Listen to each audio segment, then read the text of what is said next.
আল্লাহ তাবারক ওয়া তাআলার শুকরিয়া আদায় করছি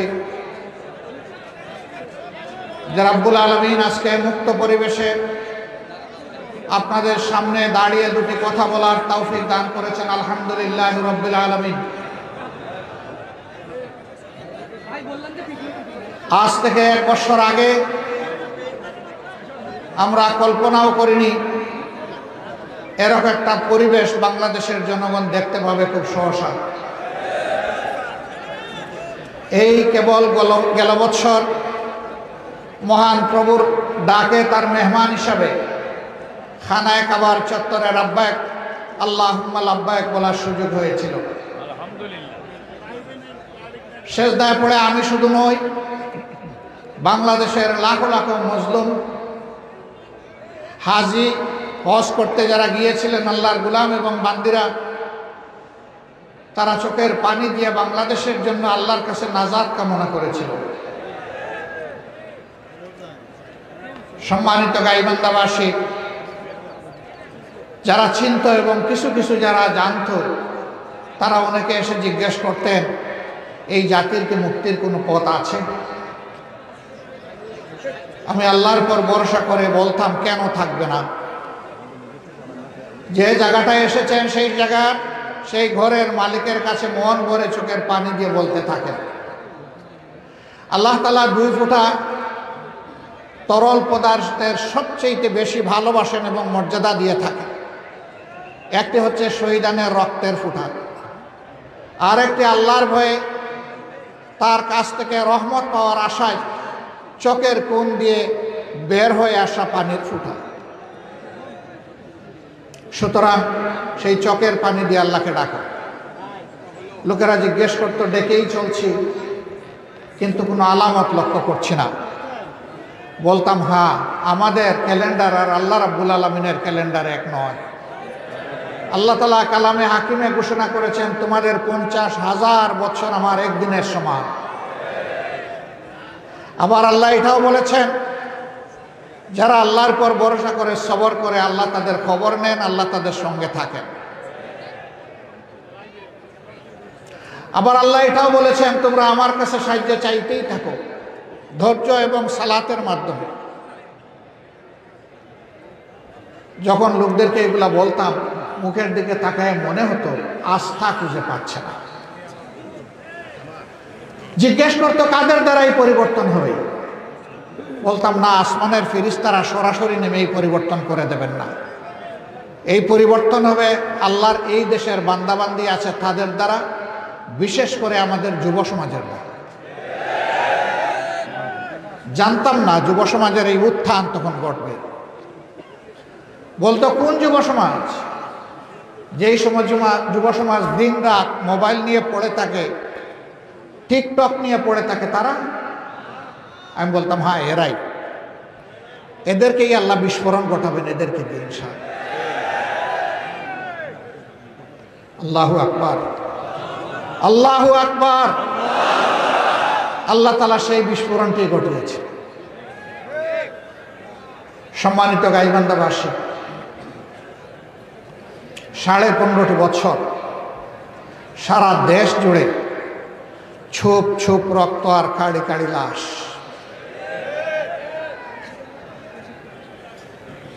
কত মা, কত বোন, কত সন্তানের বুক খালি হয়েছে। শুধু আল্লাহ তাআলাই তার সঠিক খবর রাখেন। কারণ যাদেরকে তুলে নিয়ে ধরে নিয়ে গুম করা হয়েছে সেই হাজার হাজার বনি আদমের এখনো কোনো খবর পাওয়া যাচ্ছে না। কাজে এই সঠিক সাপটি একমাত্র আল্লাহ তাআলার দরবারে আছে। আলহামদুলিল্লাহ, এই মজলুমদের কাতারে আল্লাহ তাআলা আমাকেও শামিল করেছিলেন। আলহামদুলিল্লাহ, আলহামদুলিল্লাহ। এই কারণে বলছি, যদি শেখ হাসিনা সরকারের আমলে দফায় দফায় আমাকে জেলে না নিত, তাহলে মজলুমদের জুলুমের দৃশ্য সরাসরি আমার পক্ষে চোখে দেখা সম্ভব হতো না। মৃত্যুকরা বলে কোনো আয়নাগর বলে কিছু ছিল না।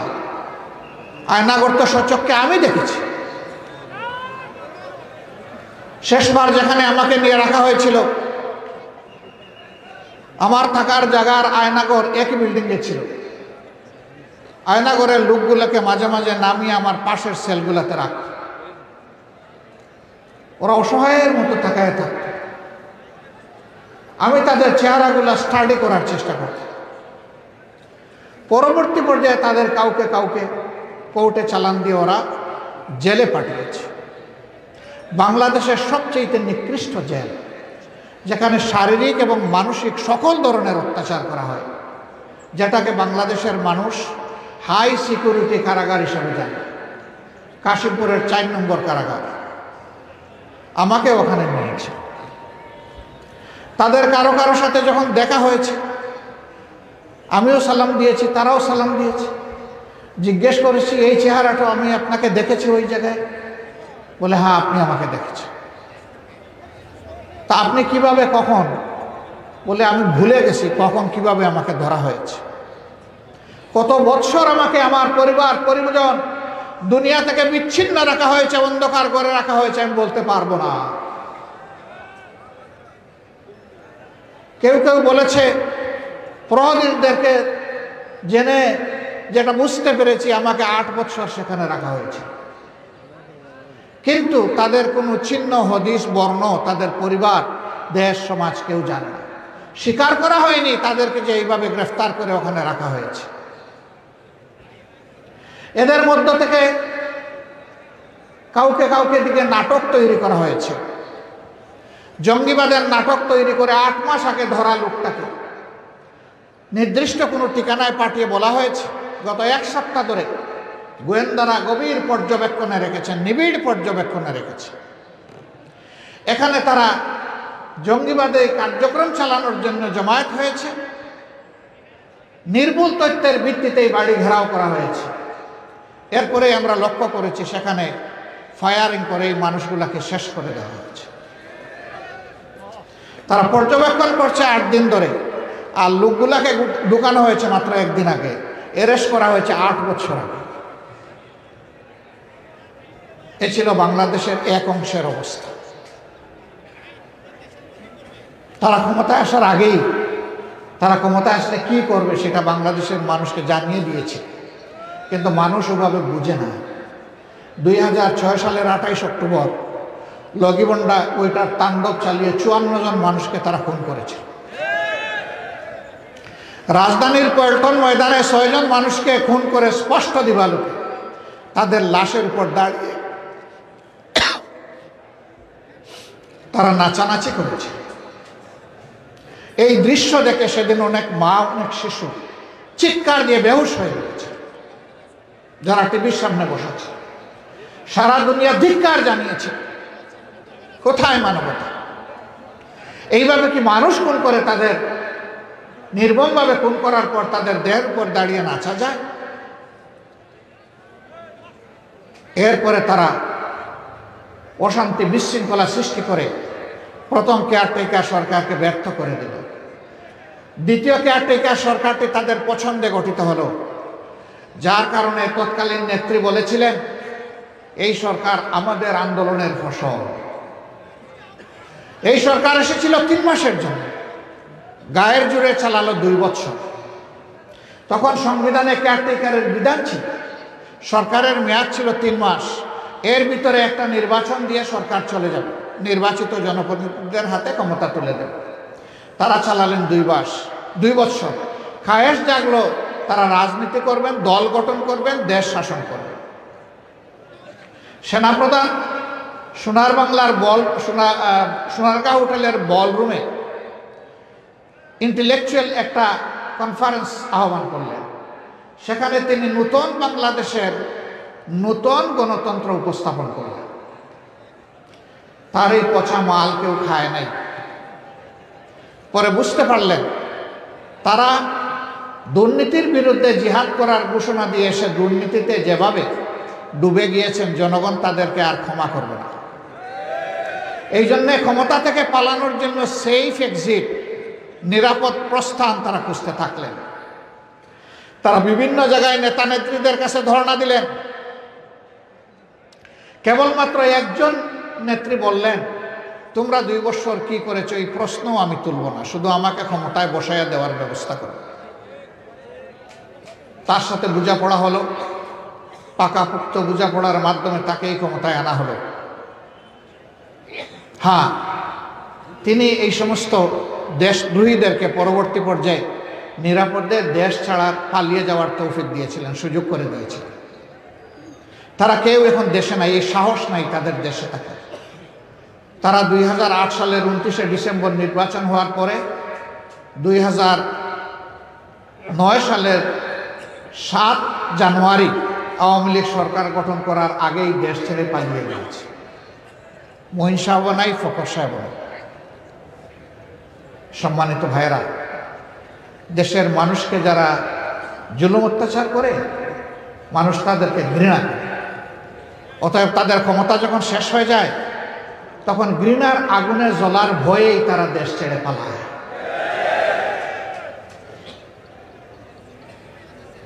ক্ষমতায় আসার 2 মাস পুরা হলো না। 25 এবং 26শে ফেব্রুয়ারি ঢাকার পিলখানায় আমাদের সেনাবাহিনীর 57 জন চৌকস দেশপ্রেমিক কমিটেড সেনা অফিসারকে তারা খুন করলো, পরিবারের সদস্যদেরকেও খুন করলো। নির্মমভাবে তাদের লাশগুলা খুন করে ড্রেনের পানিতে ভাসিয়ে দিল। সন্ধ্যার পরে আলো নিভিয়ে খুনিদেরকে নিরাপদে পালিয়ে যাওয়ার সুযোগ সৃষ্টি করে দেওয়া হলো। কিন্তু ব্লেম শুরু হয়ে গেল বিরোধী দলের উপর। এই ঘটনাকে কেন্দ্র করে 2টা তদন্ত কমিটি গঠন করা হয়েছিল। একটা তদন্ত কমিটির রিপোর্টও আলোর মুখ দেখে নাই। কেন দেখে না? দেখে না এই কারণে যে ওই তদন্ত কমিটির রিপোর্টে বের হয়ে যাবে, ঠাকুর করে তুমি কে গো কলা চোর বলবে, আমি কলা চুরি করি না, খাই না। এই দুষ্কর্ম করেছিল তৎকালীন সরকার, এই জন্য তাদের দিকে তীর পড়বে এই ভয়ে তারা কিন্তু রিপোর্টগুলো পেশ করে নাই, জনগণকে জানতে দেয় নাই। ইতিমধ্যে বিডিআর ধ্বংস হয়ে গেল, নামটা নিশ্চিহ্ন হয়ে গেল, একটা গর্বের বাহিনী। তাদের ড্রেস পরিবর্তন হলো, নামও পরিবর্তন। আগে নাম ছিল বিডিআর, এই নামের মধ্যে একটা শৌর্যবীর্য ছিল। এখন বলেছে বিজিবি, নামটা হচ্ছে সীমান্তের চৌকিদার। এইভাবে বাহিনীটাকে ধ্বংস করা হয়েছে। 17,500 লোককে তারা জেলে নিয়েছে বিডিআর। তাদের সকলের চাকরি গিয়েছে। 400-র কাছাকাছি লোক জেলের ভিতরে মারা গিয়েছে। বহু লোক বিনা বিচারে এখনো ধুকে ধুকে মৃত্যুর প্রহর গুনছে। আর কিছু লোক বের হয়ে এসেছে। একই সাথে 2টা বাহিনীকে ক্ষতিগ্রস্ত করা হয়েছে। সেনাবাহিনীর কোমরে আঘাত দিয়ে সেনাবাহিনীকে ক্ষতিগ্রস্ত করা হয়েছে, বিডিআরকে ধ্বংস করা হয়েছে। কেন? এই 2টি বাহিনী ছিল দেশপ্রেমিক বাহিনী। এরপরের বছরেই তারা আঘাত দিয়েছে জামাত ইসলামের উপর। কেন জামাত ইসলামকে বেছে নিল? জামাত ইসলামী বাংলাদেশের স্বাধীনতার পর থেকে এদেশের পরীক্ষিত একটা দেশপ্রেমিক শক্তি। দেশের স্বার্থ কারো কাছে বিকে দিতে কখনো মিনমিন করে নাই, নীরবতা পালন করে নাই, বরঞ্চ সোচ্চার হয়ে বাগের গর্জন করেছে যে আমার দেশের স্বাধীনতা, আমার দেশের স্বার্থ কারো কাছে বিক্রি করব না। এই জন্যেই এত খুব সেই নেতৃবৃন্দকে দুনিয়া থেকে বিদায় করা, তাদের সহকর্মীদেরকে খুন করা, তাদের সবগুলো অফিস সিলগালা করে রাখা, তাদের লোগো কেড়ে নেওয়া, তাদের নিবন্ধন বাতিল করা এবং শাসনের শেষ হওয়ার 4 দিন আগে দিশাহারা হয়ে এই দলটাকে নিষিদ্ধ ঘোষণা করা। তারা সব করেছে। তারা আমাদের 100,000 কর্মীকে খুন করেছেন, হাজার হাজার কর্মীকে তারা পঙ্গু বানিয়েছেন, অসংখ্য কর্মীকে গুম করেছেন। তারা নারীকে খুন করেছেন, তারা পুরুষদেরকে খুন করেছেন, তারা শিশুদেরকে খুন করেছে, তারা বৃদ্ধদেরকে খুন করেছে। এরপরে আরেকটি শক্তিকে তারা বেছে নিল, এই দেশের ধর্মপ্রাণ মুসলমানদের একটা ঐক্যবদ্ধ প্ল্যাটফর্ম হেফাজতে ইসলাম। তাদের কোনো রাজনৈতিক কর্মসূচি নাই, তারা দেশের স্বার্থে দিনের স্বার্থে কথা বলে। এইটুকু সরকার সহ্য করতে নারাজ ছিল। এই জন্যে 13 সালের 5 মে আমরা তখন জেল থেকে আমরা এই দৃশ্য দেখেছি। শান্তিপূর্ণভাবে এই লোকগুলো এসেছিল, নিজেরা পরিকল্পিতভাবে অশান্তি সৃষ্টি করে তাদের উপর ক্র্যাকডাউনের প্লট তৈরি করলো। কতগুলা লোককে যে হত্যা করলো আল্লাহ ছাড়া কেউ জানে না, কারণ লাশগুলা তুলে নিয়ে কোথায় গায়েব করেছে কেউ জানে। কিন্তু একজন প্রধানমন্ত্রী মা ছিল, বৈধ অবৈধ যেভাবে হোক তিনি নির্বাচিত হয়ে ক্ষমতায় ছিলেন। তিনি শেষ পর্যন্ত উপহাস করে, এই জীবন এই রক্তের প্রতি উপহাস করে বললেন, শাপলা চত্বরে কোনো রক্ত ঝরে নাই, ওইগুলা ছিল রং ছিটা। মানবতার প্রতি কত বড় অপমান, কত বড় উপহাস। তার আরেক মন্ত্রী, একসময় তিনি কৃষিমন্ত্রী ছিলেন, খাদ্যমন্ত্রীও ছিলেন, ডক্টর আব্দুর রাজ্জাক সাহেব, তিনি বললেন এবারকার ছাত্রদেরকে হুঁশিয়ারি উচ্চারণ করে এই 24-এ বলেছিলেন, বাড়াবাড়ি করবা না, বাড়াবাড়ি করলে শাপলা চত্বরের ভাগ্য বরণ করতে হবে। রাত 12টার পর সব কিছু আমরা সাফ করে দিয়েছি। এরকম উপহাস করে উনি বলে নাই? তিনি আত্মস্বীকৃত খুনি, তিনি স্বীকার করলেন তিনি মানুষ খুন করেছিলেন, তার দল তার নেত্রী মানুষ খুন করেছিল। কি অপরাধ ছিল এই সমস্ত আলিম উলামা, কোরআন এবং হাদিসের উস্তাদদের, এই সমস্ত হুফাজে কেরামদের, এই সমস্ত আইতামদের কি অপরাধটা তাদের ছিল? তারা শুধু ন্যায় এবং সত্যের পক্ষে দাঁড়িয়ে আওয়াজ তুলেছিল, অন্যায় এবং অসত্যের বিনাশ চাই, সত্য এবং ন্যায়ের বিকাশ চাই। আর তো তারা কিছু বলেনি। এটা তারা তো বলেনি যে তোমাদের গদি আমাদেরকে দিয়ে দাও, কিন্তু না, তাদেরকে সহ্য করা হলো না। পুরা 15.5 বৎসর তাদের ক্ষমতার শেষ দিন পর্যন্ত তাদের হাত এই দেশের মানুষের রক্তে ভেজা। তাদের আমলে 3টা নির্বাচন হয়েছে, 14 সালের নির্বাচন, 18 সালের নির্বাচন, 24 সালের নির্বাচন। তারা সুযোগ পেয়েছিল জাতিকে সত্যিকারের নির্বাচন উপহার দেওয়া, কিন্তু না, তা করেনি। 14 সালে 154 জন 300 জনের মধ্যে বিনা প্রতিদ্বন্দ্বিতায় পাস। বাংলাদেশে দল এবং প্রার্থীর খরা দেখা দিয়েছে যে কেউ দাঁড়ালো না, কারণ সেই নির্বাচনটা জনগণ ঘৃণা করে প্রত্যাখ্যান করেছিল। এখানেই বলা হয়েছে এই গাইবান্ধার 2টি জেলায় 1টি ভোটও পড়ে নাই। সেই নির্বাচনটা জনগণের দ্বারা প্রত্যাখ্যাত একটা ঘৃণিত নির্বাচন ছিল। 18 সালে তারা কথা দিল, স্বয়ং তৎকালীন প্রধানমন্ত্রী কথা দিলেন, আমি অমুকের মেয়ে, আমি কথা দিয়ে কথা রাখি, আমার উপরে আস্থা রাখেন।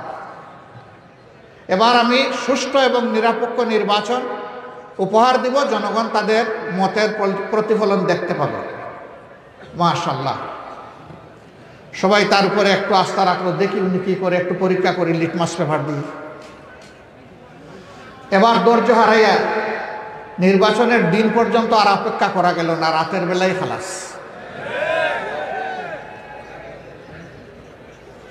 এই নির্বাচনকে বিশ্বের জনগণ বলে মিডনাইট ইলেকশন, নিশি রাতের নির্বাচন।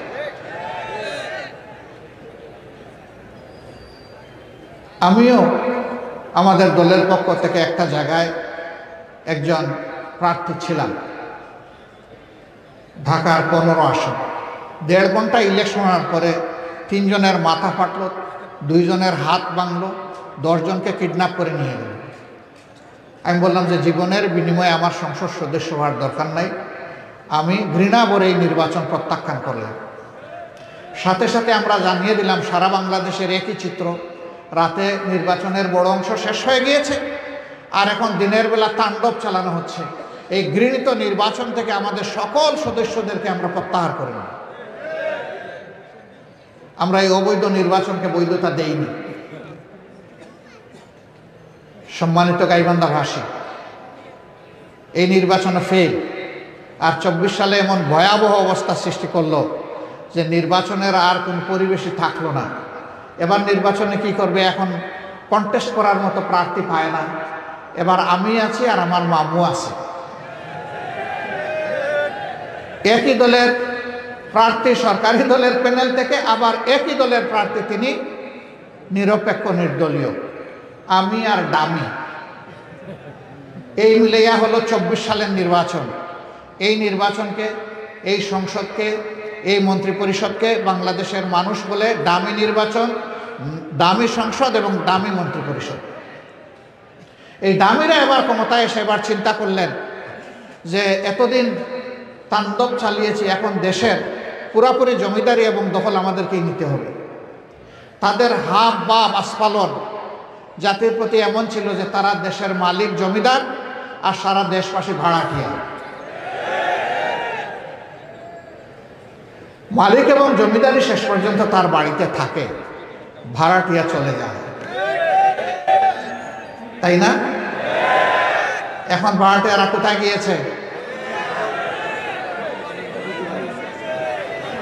তারা যখন ক্ষমতায় ছিলেন মাঝে মধ্যে আমাদেরকে দেশপ্রেমিক বিভিন্ন সংগঠনের নেতা কর্মীদেরকে বলতেন তোমরা অমুক দেশে চলে যাও, টিকিট না দিয়েই বলতো অমুক দেশে চলে যাও। একটা টিকিট দিলে তবুও সান্ত্বনা পাইত, তাও দেয় না। হ্যাঁ, এবার টিকিটও কপালে জুটে না, এবার খালে বিলে নদী নালা দিয়ে পালাতে হয়েছে। কেন পালাতে হলো? আপনারাই না একমাত্র দেশপ্রেমিক ছিলেন, তো দেশ বাদ দেন, নিজের দলের কর্মীদেরকেও তো একটু সান্ত্বনা দিয়ে পালায়েন না। এই দেশে থাকেন মালিক মুক্তার হয়ে, লুটে পুটে দেশটাকে খাইলেন, বিদেশকে সমৃদ্ধ করলেন গরিব দেশের মানুষের টাকা দিয়ে, নিজের একটা সন্তানকে দেশে রাখলেন না। এমনকি সন্তানের বিয়ের জন্য দেশি একটা মেয়ে পছন্দ করতে পারলেন না। সেই আপনারা দেশকে ভালোবাসেন না? চমৎকার কথা। আমাদের কোনো বিকল্প বাড়ি নাই। আল্লাহ তাআলা এই দেশে আমাদেরকে পয়দা করেছেন, এই দেশ নিয়ে আমরা গর্বিত, আলহামদুলিল্লাহ। এই দেশের সুখ দুঃখ আমাদের সুখ দুঃখ, এই দেশকে বুকে নিয়েই আমরা বাঁচতে চাই, আর এই দেশের বুকেই আমরা মৃত্যুর পরে ঢুকতে চাই। অতএব আমাদের এই দেশকে ভালোবাসতেই হবে। ভাই ও বন্ধুগণ, গেল তাদের দুঃশাসনের যুগ, তারা অনেক কিছু করেছেন। এখন কি হবে বাংলাদেশ? এখন হবে তাই। আপনাদের এই পাশের জেলার সন্তান ডানা মেলে বুক পেতে বলেছিল, বুকের ভিতরে তুমুল ঝড়, বুক পেতেছি গুলি কর।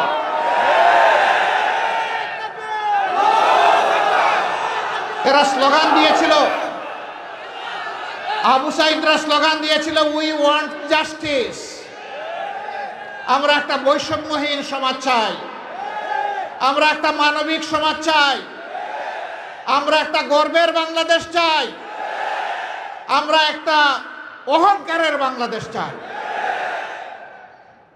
এই বাংলাদেশ গড়া হবে শহীদদের রক্তের প্রতি সম্মান দেখানোর বাস্তব নমুনা, ইনশাআল্লাহ।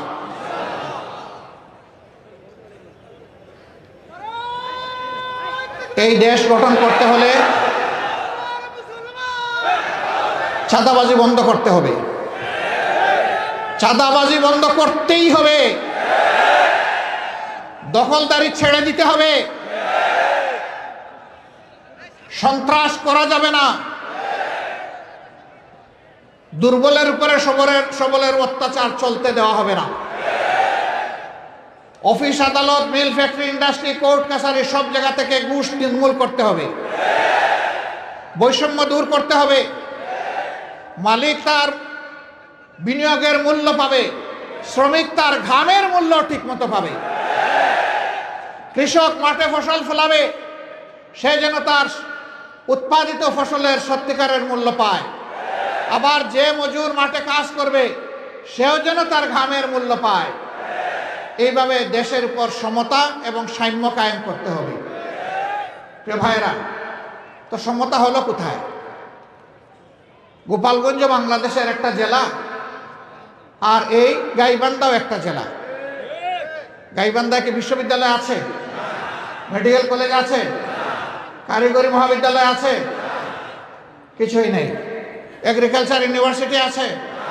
নাই। গোপালগঞ্জে কিন্তু আছে। গোপালগঞ্জে থাকুক, আমাদের কোনো সমস্যা নাই, এটাও বাংলাদেশের একটা জেলা। কিন্তু গাইবান্ধায় থাকবে না কেন? গাইবান্ধা কি বাংলাদেশের অংশ নয়? গাইবান্ধার মানুষের কি মুক্তিযুদ্ধ এবং এই 24-এর স্বাধীনতা সংগ্রামে কি কোনো অংশগ্রহণ নেই? গাইবান্ধার জনগণ কি দেশের উন্নয়নে অবদান রাখে না? যদি তাই হয়ে থাকে তাহলে এই বৈষম্যের অবশ্যই আমরা অবসান চাই, স্পষ্টভাবে দাবি করি। আমাকে গাইবান্ধার কেউ কথা বলে নাই। আমি আমার বিবেক থেকে কালকে ছাত্রদের নিয়ে বসেছিলাম, ওদেরকে জিজ্ঞেস করেছি রাত্রে 12টার দিকে যে তোমরা বলো এখানে কি কি প্রতিষ্ঠান আছে। তারা যে প্রতিষ্ঠানের তালিকা আমাকে শোনালো, এই তালিকায় আমি যে কথাগুলো বললাম সেগুলো নেই। আমি নিশ্চিত হয়ে গেলাম এখানে এই প্রতিষ্ঠানগুলো নেই। আমি দাবি করছি এই সরকারের কাছে, এক থেকে যদি আর একটি উচ্চশিক্ষার প্রতিষ্ঠান গড়ে তোলার জন্য আপনারা পদক্ষেপ নেন, গাইবান্ধা যেন তার থেকে বঞ্চিত না হয়। যে কোনো একটা দিয়ে কমপক্ষে আপনারা শুরু করেন। অনেক জেলায় এখন এই প্রতিষ্ঠানগুলো হয়ে গেছে। তাহলে কি রাগটা এই জায়গায় যে গাইবান্ধার মানুষ একটু কোরআনকে ভালোবাসে? যদি এটা হয়ে থাকে তাহলে এটা চরম অন্যায়। জানি না আগামীতে আল্লাহ তাআলা বাংলাদেশের জনগণের জন্য দেশ পরিচালনার দায়িত্ব কার হাতে দেবেন, এটা আল্লাহ ভালো জানেন। আল্লাহ তাআলা যদি আমাদেরকে এর জন্য কবুল করেন, ইনশাআল্লাহ দাবি তো আমিই করে গেলাম, আমাদের কাছে আর আপনাদের দাবি করা লাগবে না ইনশাআল্লাহ। আর যদি অন্য কারো হাতে আল্লাহ তাআলা দেশ পরিচালনার দায়িত্ব দেন, তাহলে আজকে এই ডায়াসে দাঁড়িয়ে যেমন এই দাবি আমি উত্থাপন করেছি, তখনও আমি সেই দাবি উত্থাপন করেই যাব ইনশাআল্লাহ। আমি যদি মরে যাই আমাদের দল করবে ইনশাআল্লাহ। আমরা তো মরবই, আমরা তো চিরকাল বেঁচে থাকবো না, এটা অসম্ভব। যেতেই হবে এই দুনিয়া ছেড়ে আমাদের। আমরা বৈষম্যহীন একটা বাংলাদেশ চাই, সকল ক্ষেত্রে বৈষম্যহীন। এই জেলাকে কেন্দ্র করে একটা চমৎকার এগ্রিকালচার বিশ্ববিদ্যালয় হতে পারে, কারণ এই জেলা কৃষি নির্ভর একটা জেলা। এই জেলা তার গর্বে এমন ফসল ধারণ করে যা সারা বাংলাদেশের মানুষের অংশ পায়। কৃষিতে যদি এখানে গবেষণা হয়, সারা বাংলাদেশ তার দ্বারা উপকৃত হবে। এখানকার ছেলেমেয়েরা অগ্রাধিকার ভিত্তিতে তারা এখানে লেখাপড়ার সুযোগ পাবে। আমরা এমন একটা বাংলাদেশ চাই যেই বাংলাদেশে আমাদের ছেলেমেয়েরা লেখাপড়া শেষ করে তারা হতাশা আর বেকারত্ব নিয়ে কষ্ট পাবে না। কয়েক টুকরা মূল্যহীন কাগজ হবে না তাদের শিক্ষার স্বীকৃতি, বরং শিক্ষাটা এমন হবে, শিক্ষা মানুষকে মানুষ হতে শিখাবে। শিক্ষাটা এমন হবে, বৈষয়িক জ্ঞানে তারা সমৃদ্ধ হবে। এই জন্য শিক্ষার পাঠ চুকিয়ে বের হওয়ার আগেই তার হাতে তার কাজ চলে যাবে ইনশাআল্লাহ। এইভাবে আমরা যুবক যুবতীদের হাতকে কর্মের হাতে, কর্মীর হাতে পরিণত করব ইনশাআল্লাহ। আর সেই তরুণদের হাতেই আমরা বাংলাদেশটা তুলে দিতে চাই। মুরব্বীরা কি রাগ করলেন আমার উপর যে এখনো বেঁচে আছে, আমাদেরকে মাহরুম করে তরুণদের হাতে তুলে দিলেন? একবার এক এলাকার কৃতি সন্তানকে এলাকার জনগণ সম্বর্ধনা দিচ্ছে। দীর্ঘক্ষণ ধরে তার অনেক অ্যাপ্রিসিয়েশন, প্রেইজ হলো, প্রশংসা হলো। বাবা দেখলো, হায় রে, আমার নামটা একবারও তো কেউ নিল না। বক্তৃতা শেষে এখন প্রধান অতিথি তার হাতে ট্রফি দিবেন। এই লোকটা সামনে গিয়ে বলল, বিনয়ের সাথে অনুরোধ করি আমাকে এক লাইন কথা বলতে দেন। বলছে, আপনি কে? বলে যে ওই এক লাইনে আমি পরিচয় দিয়ে দেবো আমি কে। উনি দাঁড়িয়ে বললেন, সবাইকে ধন্যবাদ আমাকে সময় দেওয়ার জন্য। এতক্ষণ যে সন্তানের আপনারা প্রশংসা করেছেন, দেখতে হবে ছেলেটা কার। আল্লাহু আকবার। বুকের দনকে তিনি আবার বুকে কবুল করে নিলেন। বাপ সেই বাপই সার্থক বাপ, যেই বাপ তার ছেলের উন্নয়নে খুশি হয়, প্রশান্তি লাভ করে, গর্ব অনুভব করে, সেই সঠিক বাবা। তাহলে আমাদের তরুণদের হাতে যদি আমরা দেশটা তুলে দেই, তাহলে কি আমরা সেই বাবা হতে পারবো না? অবশ্যই হতে পারবো। 2 নম্বর আরেকটা সান্ত্বনার জায়গা আছে। 25 বছরের একজন যুবকও কিন্তু বুড়ো হতে পারে, যদি সে প্রত্যেকটা কাজে ভয় পায় যে এটা আমি পারবো না, এটা আমি পারবো কিনা, এটা অসম্ভব। আবার 90 বছরের একজন বয়স্ক মানুষও যুবক হতে পারেন, যদি তিনি যে কোনো চ্যালেঞ্জ সামনে আসার পরে বলেন যে ইনশাআল্লাহ অন্য কেউ পারলে আমিও এটা পারবো। আমি আল্লাহর কাছে চেয়েছি, আল্লাহ তুমি আমার বুড়া বানাবা না, আমার চুল পাকক, ব্রো পাকক, দাড়ি পাকক, কোনো আপত্তি নাই, কিন্তু আমার কল্পটাকে তুমি জোয়ান বানিয়ে রাখো। আপনারা সবাই সেই জোয়ান হতে রাজি আছেন? তাহলে সবাই তরুণ, এখানে আর হেরে যাওয়ার তো কোনো জায়গা থাকবে না। আলহামদুলিল্লাহ, বয়স্ক তরুণ আর কম বয়সী তরুণ আমরা মিলে ইনশাল্লাহ এই দেশটাকে গড়বো, আল্লাহ চাইবেন। আর কি করব আমরা? আপনারা জানেন সাদাবাজি আমাদের মেজাজের সাথে, চরিত্রের সাথে যায় না, দখলদারি যায় না। আল্লাহ তাআলা যদি এই দেশের দায়িত্ব আমাদেরকে দেন, এই 2 ঘৃণিত জিনিস আমরা বন্ধ করে দেব ইনশাআল্লাহ। তবে হ্যাঁ, একজন নাগরিক, ইনি কৃষক, ইনি মুটে মাঝি মজুর, ইনি অফিসের একজন কর্মচারী কিংবা রাষ্ট্রের একজন কর্মকর্তা, যে পর্যায়ে তিনি হন, তিনি যাতে তার মর্যাদা অনুযায়ী সমাজে সম্মানের সাথে বসবাস করতে পারেন, অবশ্যই তার জন্য সেই ব্যবস্থা নিশ্চিত করতে হবে। এটা রাষ্ট্রের দায়িত্ব। একজন মানুষের কত লাগে? How much I need? এ পেটে কত কিছু ঢুকাতে হবে আমার, ঢুকাতে পারে না। যে বস্তা বস্তা টাকা ব্যাংকে রাখার সাহস করে না, কারণ ধরা পড়ে যাবে যে এই টাকা পেলা কোথায়। বিদেশে চুরি করে কিছু পাল, আর কিছু নিজের কাছে গর্তের মধ্যে রেখে দেয়, কিন্তু যখন বিপদ আসে তখন সেই টাকা কখনো আগুন দেয়, আর কখন সমুদ্রে অথবা নদীতে নিয়ে ফেলে দেয়, কপালে জুটে না। অবশ্য এইরকম দুর্বৃত্ত যারা, তাদের চাইতে তাদের শ্বশুর বাড়ি সবসময় থাকে ধনী। শালীর নামে, শালার নামে, শাশুড়ির নামে, অমুকের নামে, শালার বউর নামে, তমুকের নামে, সবগুলোর নামে সম্পদ করে। এরপরে তার বিপদ যখন আসে বলে, দুলাভাই যে কায়দাই করুন না কেন, এখন কিন্তু সম্পদ আমাদের, এখন আর আপনার না। কাজে এই দুলাভাইয়ের কপালে ওই হারাম সম্পদ জুটেও না। আমরা ওই হারাম সম্পদ নয়, বরঞ্চ হালাল সমৃদ্ধ সম্পদ দিয়ে দেশের মানুষ যাতে সম্মানের সাথে বসবাস করতে পারে, সেই রকম একটা সোসাইটি ইনশাল্লাহ আমরা দুনিয়ার বুকে উপহার দিতে চাই। বিচার, মানুষের দুনিয়ায় 2টা শেষ ঠিকানা ধরে নেওয়া হয়। মৃত্যুর আগে অসুস্থ হলে হাসপাতাল, আর নির্যাতিত হলে আদালত। 2 জায়গায় মানুষ এখন শান্তি পায় না। আমি একজন চিকিৎসক হয়ে আমি লজ্জার সাথে বলছি, 2 জায়গায় শান্তি পায় না। কারণ আমরা মানবতা শিখাইনি তো। যারা শিক্ষিত হয়েছে তারা ধরে নিয়েছে তার বাবা আর তার কৃতিত্ব হচ্ছে তার এই শিক্ষা, বাবার অর্থ আর তার মেধা। সে ভুলে গিয়েছে আজকে এই মেধাবী, এই মেধার বিকাশ ঘটার পিছনে এই দেশের একজন ভিক্ষুক ভাই কিংবা বোনের অবদান রয়েছে। সারাদিন দাঁড়ে দাঁড়ে হাত পেতে পেতে জনে জনে যেটুকু ভিক্ষা পায়, সন্ধ্যার সময় তারও পেট আছে, তারও পিঠ আছে, কিনতে যায় দোকানের মধ্যে। আপনাকে যেমন ভ্যাট দিতে হয়, তাকেও তেমন ভ্যাট দিতে হয়। সেই ট্যাক্সের টাকা আলাদা করে রাখা হয় না, রাষ্ট্রের ট্রেজারিতে একাকার হয়ে যায়। তুমি যে প্রাইমারি স্কুলে পড়েছো, আমি যে প্রাইমারি স্কুলে পড়েছি, এই যে হাই স্কুল, এই যে সরকারি দেওয়া বিল্ডিংগুলা, তার প্রত্যেকটি ইট, বালি, নুড়ি, এই সব কিছু পানির সাথে, শ্রমিকের হাতের সাথে ওই ভিক্ষুকের ট্যাক্সের টাকাও লেগে আছে। সুতরাং তুমি দায়বদ্ধ এদেশের প্রত্যেকটি মানুষের কাছে। এই অনুভূতি যদি জাগত, তাহলে মানুষ শিক্ষিত হয়ে ডাকাতি করত না।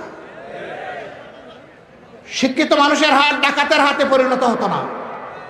একজন ডাকাত খুব বেশি সম্পদ ডাকাতি করতে পারে না, কিন্তু একজন শিক্ষিত ডাকাত কলমের কুচায় $1 বিলিয়ন ডাকাতি করতে পারে। ওই শিক্ষার পুরো মডেলটাকে পাল্টে দিতে হবে, যাতে মানুষ নিজেকে মানুষ হিসাবে গড়ে তোলার জন্য চেষ্টা করে। আর সেই মানুষকে, সেই সমাজটাই হবে মানবিক সমাজ ইনশাআল্লাহ। সম্মানিত ভাইয়েরা, এই সমাজকে আপনারা সবাই চান? চাইতে গেলে এখন দুইটা কথা আসবে। জামাত যদি ক্ষমতায় যায়, মহিলাদেরকে ঘরের ভিতরে ঢুকিয়ে বাইরে তালা মেরে দেবে, বাইর হতে দেবে, বলে না মাঝে মাঝে। আরেকটা বলে যে এই দেশে যারা মাইনরিটি সম্প্রদায় আছেন তাদেরকে একদম কচু কাটা হবে, এগুলা বলে না? বলে। এখানে আমাদের একজন বন্ধু ভাই, তিনি বক্তব্য রেখে গেছে, বাবু মিলনচন্দ্র ভট্টাচার্য। তিনি হিন্দু বৌদ্ধ খ্রিস্টান ঐক্য পরিষদের একজন দায়িত্বশীল নেতা। আমি তাকে সাক্ষী রেখে, দেশের জনগণকে সাক্ষী রেখে বলতে চাই, আমরা চাই স্বাধীনতার পর থেকে যদি তাদের উপরে কোনো অত্যাচার জুলুম হয়ে থাকে, অবশ্যই হয়েছে, এইটার গ্রহণযোগ্য আন্তর্জাতিক তদন্ত হোক, জাতিসংঘের অধীনে তদন্ত হোক, তদন্ত হয়ে তালিকা তৈরি করা হোক, শ্বেতপত্র বাংলাদেশের মানুষকে জানিয়ে দেওয়া হোক কোন দলের কোন নেতা কোন কর্মীর পেটে তাদের সম্পদ ঢুকেছে, কার হাত তাদের ইজ্জতের উপর পড়েছে, কে তাদেরকে সমাজে শান্তিতে থাকতে দেয় নাই, কে তাদের পূজা মণ্ডপে আক্রমণ করে নাটক সাজিয়েছে, সব বের হয়ে আসুক। আমরা সেই তদন্তে সর্বাত্মক সহযোগিতা করব। দুর্ভাগ্যক্রমে আমি কিংবা আমাদের দলের কেউ যদি দুর্বৃত্তের তালিকায় ওখানে উঠে আসেন, আমরা আইনের হাতে তাদেরকে তুলে দেব। আমরা দায়িত্ব নিয়ে এই কথা বলছি। যারা মুসলমান, যারা হিন্দু, যারা বৌদ্ধ, যারা খ্রিস্টান, এই 4 ধর্মের লোক আমরা বসে বসে যুগ যুগ ধরে এখানে বসবাস করছি মিলেমিশে। সকলের চোখের সামনে আমাদের সহকর্মীদের চলাফেরা, আমাদের সহকর্মীদের চরিত্রের সার্টিফিকেট দেওয়ার জন্য ভালো মন্দ যেটাই হোক তারাই যথেষ্ট। তাদের বিবেকের কাছে, বিবেকের আদালতে আমি এই বিচারটা ছেড়ে দিলাম। তবে এর আগে আমার কথা আছে, একটা মানুষ একই দেশে জন্মগ্রহণ করে হিন্দু হওয়ার কারণে, বৌদ্ধ হওয়ার কারণে, খ্রিস্টান হওয়ার কারণে মাইনরিটি হবে কেন?